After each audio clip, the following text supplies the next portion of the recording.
Good morning dear students. आज के lecture में हम काश रोग चिकित्सा पर व्याख्यान करेंगे। इससे पहले वाले लेक्चर में हमने आपको डायग्नोसिस ऑफ काश रोग के बारे में बताया था, जिसमें आचार्य चरक और सुश्रुत के अनुसार काश रोग के 5 भेद वातज काश, पित्तज काश, कफज काश, क्षयज काश और क्षतज काश के बारे में बताया था। उनके निदान, उनकी संप्राप्ति और उनके क्या लक्षण होता है उसके बारे में डिटेल में आपको बताया था। और साथ ही उन 5 प्रकार के काश में जो साध्यता है, उनकी जो प्रोग्नोसिस है उसके बारे में भी बताया था।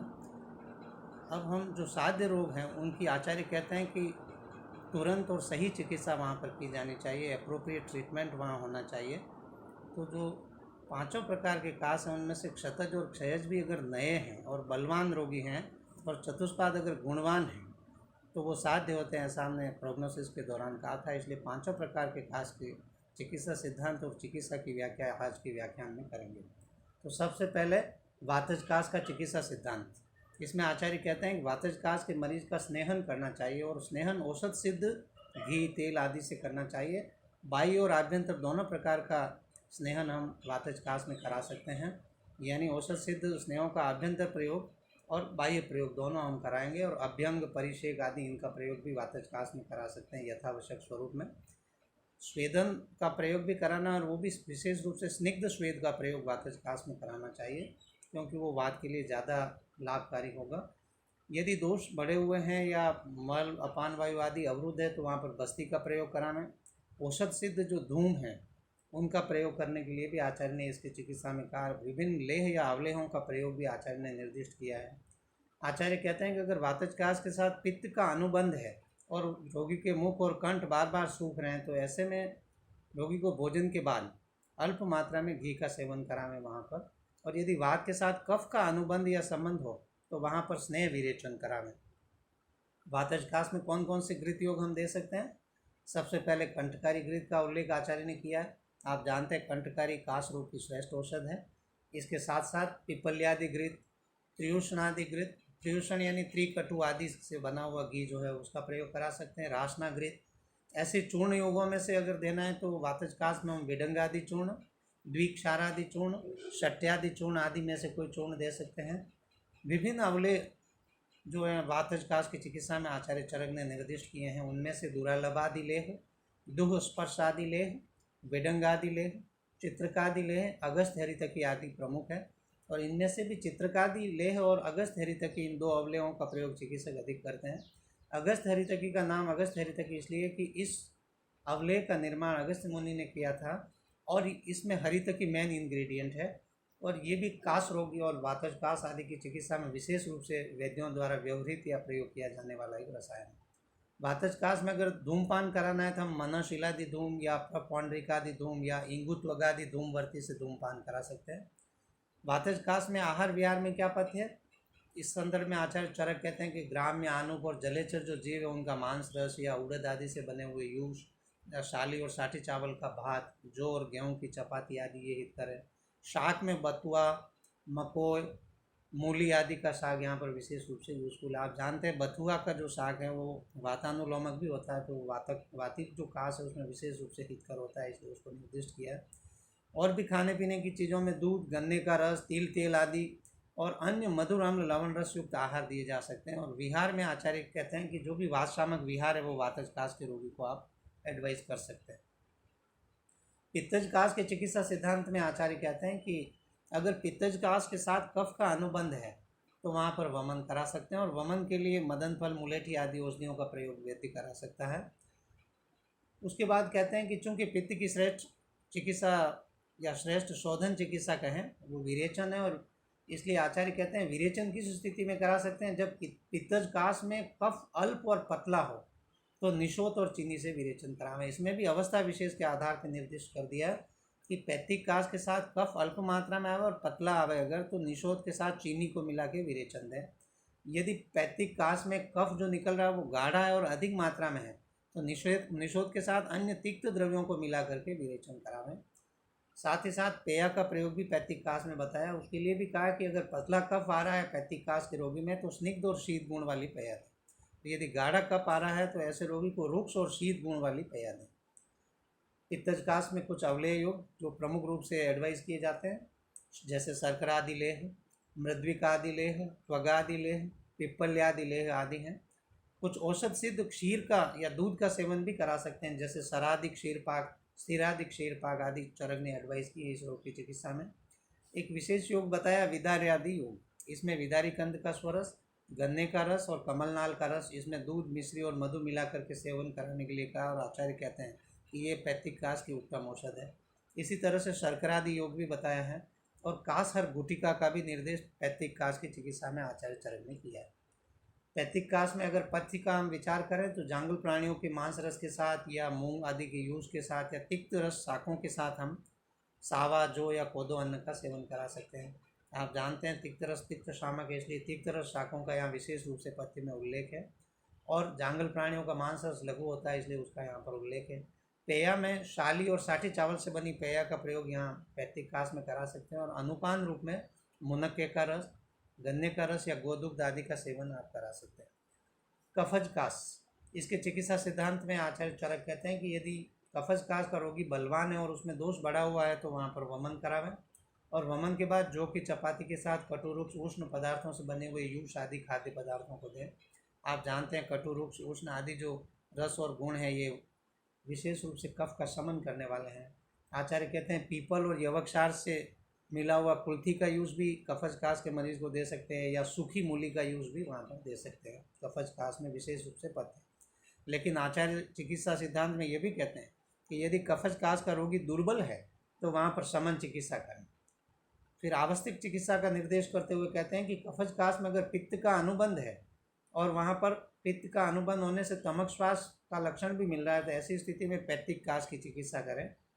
और कफज काश में वात काश में जो उक्त धूम है जैसे मनशिलादि धूम आदि, उनका सेवन करा सकते हैं, ऐसा भी आचार्य चरक ने निर्देश किया। आप जानते हैं कि धूमपान वात और कफ दोनों दोषों के लिए हितकर है, इसलिए जो वातिक काश में धूमपान बताए वो धूमपान कफज काश में भी कराए जा सकते हैं, ऐसा चरक का निर्देश। कफज काश की चिकित्सा में कुछ प्रमुख औषधि योगों का अगर हम विचार करें तो कटफलादिक्वात, पाठादिकल्प, नागरादि पेय, काश मर्दादि योग आदि इनको एडवाइस कर सकते हैं। एक पिपली योग भी बताया है, जिसमें 1 तोला पिपली को तेल में भर्जित करते हैं, फिर उसमें 1 तोला मिश्री मिला करके कुल्थी के क्वाथ से उसके सेवन का निर्देश है, ये भी कफज काश में हितकर है। एक सोबर चलादि चूर्ण का भी उल्लेख है कफज काश की चिकित्सा में। आचार्य कहते हैं कि सोबर चलादि चूर्ण वात और कफज दोनों प्रकार के काश में फायदा करता है, और पोष्करादि शीत कषाय या हिम कल्पना का भी उल्लेख आचार्य ने इसकी चिकित्सा में किया है। घृत योगों में से 10 मूलादि घृत, कंटकारी घृत, उलथादि घृत आदि का उल्लेख आचार्य ने कफज काश की चिकित्सा में किया है। यहाँ पर आपके मन में प्रश्न आना स्वाभाविक है कि वातिक काश में भी कंटकारी घृत बताया था, यहाँ भी बताया है, तो क्या दोनों के इंग्रेडिएंट सेम है? तो दोनों के इंग्रेडिएंट में अंतर है। हाँ, इतना अवश्य है कि कंटकारी जो कि काश रोग की श्रेष्ठ औषध है वो कफज काश वाले कंटकारी घृत में भी और वातज काश में जो बताया उसमें भी है, बाकी इंग्रेडिएंट में अंतर है। कफज काश में और कुछ अवलेहों को आप एडवाइस कर सकते हैं, जैसे पिपल्यादि लेह, पथ्यादि लेह, देहदारवादि लेह आदि। कफज काश में अगर आप पथ्य का विचार करें तो जैसा मैंने पूर्व में कहा, कुल्थी, सूखी मूली आदि के यूज इनका प्रयोग करा सकते हैं, या जांगल या बिलेसे प्राणियों के मांस रस का प्रयोग करा सकते हैं। बिलेसे से तात्पर्य बिल में रहने वाले जो प्राणी उनके मांस रस का भी सेवन करा सकते हैं। और कफ चूँकि गुरु गुण वाला होता है, इसलिए यहाँ पर लघु गुण अन्न आदि का सेवन कराना ठीक रहेगा। कफज काश में अनुपान में मधु, गरम जल या अनार का रस, या अगर मदिरा पान करने वाला व्यक्ति है तो उसको स्वच्छ मदिरा भी अनुपान स्वरूप दी जा सकती है। शतज काश, शतज काश के चिकित्सा सिद्धांत में आचार्य कहते हैं कि इसको आत्ययिक मान के चिकित्सा करें। आत्ययिक means it can cause emergency, considering this fact we should treat the शतज काश। मीन्स अगर यहाँ क्षत बढ़ा हुआ है या अधिक दिन तक शतज काश की उपेक्षा अगर आप करते हैं तो वहाँ पर आत्ययिक स्थिति उत्पन्न हो सकती है, ऐसा मान करके त्वरित और एप्रोप्रिएट ट्रीटमेंट करें। चिकित्सा सिद्धांत क्या है शतज काश का? इसमें मधुर रस वाले द्रव्यों का प्रयोग करावें, जीवनीय द्रव्यों का प्रयोग करावें, और विशेष रूप से बल मांस वर्धक चिकित्सा, जिसको हम संतर्पण चिकित्सा भी कह सकते हैं, वो यहाँ शतज काश में करावें। फिर आचार्य कहते हैं पित्त काश में जो चिकित्सा बताई वो भी यहाँ पर की जा सकती है शतज काश में। और वात पित्त प्रधान रोगी के शरीर में अगर वेदना हो रही है शतज काश में तो वहाँ पर घी से अभ्यंग करावें। और क्षतज काश में केवल वात के कारण अगर वेदना हो रही तो कह रहे हैं कि औषध सिद्ध तेल से वहाँ पर अभ्यंग करावें। क्षतज काश की चिकित्सा में आचार्य कहते हैं अगर अग्नि ठीक है, उसको दाह के साथ रक्त स्टीवन हो रहा है, हृदय पार्श्व में शूल हो रहा है, तो ऐसे रोगी को जीवनी घृत देवें। मांस के प्रयोग को भी एडवाइस करते हैं। कहते हैं आचार्य की रोगी कृष और मांस खाने का यदि अभ्यासी हो तो उसको लाव बटेर आदि का मांस खिलाना चाहिए। और कह रहे हैं कि अगर उसको प्यास लगती है तो तृण पंचमूल से सिद्ध अजा दुग्ध का प्रयोग भी कराना चाहिए क्षतज में। आप जानते हैं कि अजा का दुग्ध लघु है, राजयक्ष्म आदि रोगों में हितकर होने के साथ साथ हीलिंग प्रॉपर्टी भी रखता है। यवागु सेवन का भी उल्लेख आचार्य ने क्षतज काश में किया, मंदाग्नि और थके हुए रोगी के लिए। और कह रहे हैं कि क्षतजन्य दोष जब दूर हो जाए, अर्थात क्षतज काश में जब क्षत ठीक हो जाए तो उसके बाद उनको धूमपान भी करा सकते हैं। क्षत ठीक होने से पहले धूमपान नहीं कराना चाहिए। जब क्षत ठीक हो जाए उरक क्षत के रोगी में तो फिर मेदादि धूमपान या मनशिलादि धूमपान आदि का औषधि जो धूमपान है उनका प्रयोग करा सकते हैं। और आचार्य कहते हैं धूमपान के पश्चात रोगी को गन्ने का रस पिलावें। और पथ्य में कहा पित्त काश के समान जितने भी मधुर शीत और सौम्य आहार विहार है उनका सेवन क्षतज काश के रोगी को कराना चाहिए। अब हम क्षयज काश की चिकित्सा पर विचार करें। इसमें आचार्य कहते हैं कि सर्वलक्षण युक्त अगर क्षयज काश का रोगी है तो उसको असाध्य माने और उसकी चिकित्सा नहीं करें। और यदि क्षयज काश का रोगी बलवान है और रोग नया है, ऐसी स्थिति में भी प्रत्याख्यान करके चिकित्सा करें। यहाँ प्रत्याख्यान करने का मतलब रोग सीवियर है ऐसा रोगी के परिजनों को, उसके अटेंडेंट्स को बता करके और उनसे कंसेंट लेके कि ठीक हो भी सकता है नहीं भी हो, उसके लिए आप तैयार हैं, इस बात की कंसेंट लेके फिर उसकी चिकित्सा करनी चाहिए। इसका प्रमुख चिकित्सा सिद्धांत क्या है क्षयज काश का? सबसे पहला है कि बृंघण चिकित्सा करनी चाहिए। और दूसरा, चूँकि त्रिदोष कोप की स्थिति रहती है, मंदाग्नि की स्थिति रहती है, इसलिए यहाँ दीपन चिकित्सा करें और त्रिदोष शामक चिकित्सा करें। यदि क्षयज काश का रोगी बहुदोष युक्त है, उसमें दोष बहुत अधिक हो गए, विकृत दोष अधिक बड़े हुए हैं, तो क्या करें? तो आचार्य कहते हैं मृदु स्नेह विरेचन दिया जा सकता है। और वो मृदु स्नेह विरेचन आप अमलतास की मज्जा से दे सकते हैं या तिलवक से या निशोत आदि से मृदु विरेचन करा सकते हैं। आचार्य कहते हैं अगर क्षयज काश में मूत्र कृष्ण है तो विदारी कंद, कदम्ब और ताल पुष्प से सिद्ध घी और इनसे सिद्ध दूध आदि का सेवन करा सकते हैं। कह रहे हैं कि यदि शरीर में वेदना और शोथ आदि लक्षण है तो घी और मधु या घी और तेल मिला के अनुवासन बस्ती देनी चाहिए क्षयज काश में। कुछ औषध सिद्ध योग भी यहाँ पर बताएं। काकड़ा सिंगी आदि से सिद्ध घी धातु क्षीणता और वात वृद्धि होने पर देना चाहिए। ऐसी द्विपंचमूलादि घृत, गुड़ुच्चादि घृत, काश मर्दादि घृत आदि का प्रयोग भी कराना चाहिए। क्षयज काश में यदि अवलेह आपको प्रेस्क्राइब करना है तो हरित की लेह दे सकते हैं या द्राक्षादि लेह दे सकते हैं, चित्रकादि लेह या जीवंत्यादि लेह या पद्मकादि लेह आदि का प्रयोग करा सकते हैं। और इसके पथ्यों पर यदि हम सैद्धांतिक रूप से विचार करें तो वात शामक और बृंघण जो भी पथ्य हैं उनका प्रयोग करा सकते हैं। तो ऐसे वात शामक यूष, यवागु, दूध, मांस रस आदि का प्रयोग क्षयज काश में भी पथ्य रूप में किया जा सकता है। ये 5 प्रकार के काश के चिकित्सा सिद्धांत और चिकित्सा के बारे में संक्षेप में हमने आपको बताया।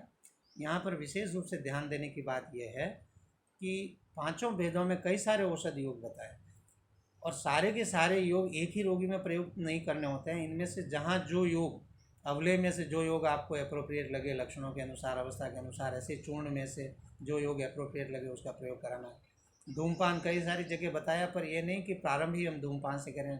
धूमपान के योग्य अवस्था उत्पन्न होने पर करना चाहिए। जैसे आचार्य ने क्षतज काश में कहा कि धूमपान करावें, लेकिन प्रारंभिक अवस्था में नहीं। जब क्षतजन्य दोष दूर हो जाए, अर्थात जो चेस्ट में वुंड हुआ वो जब हीलअप हो जाए पूरी तरह से और केवल काश रहे, ऐसी स्थिति में आप काश के लिए जो औषधि धूमपान है वो करा सकते हैं।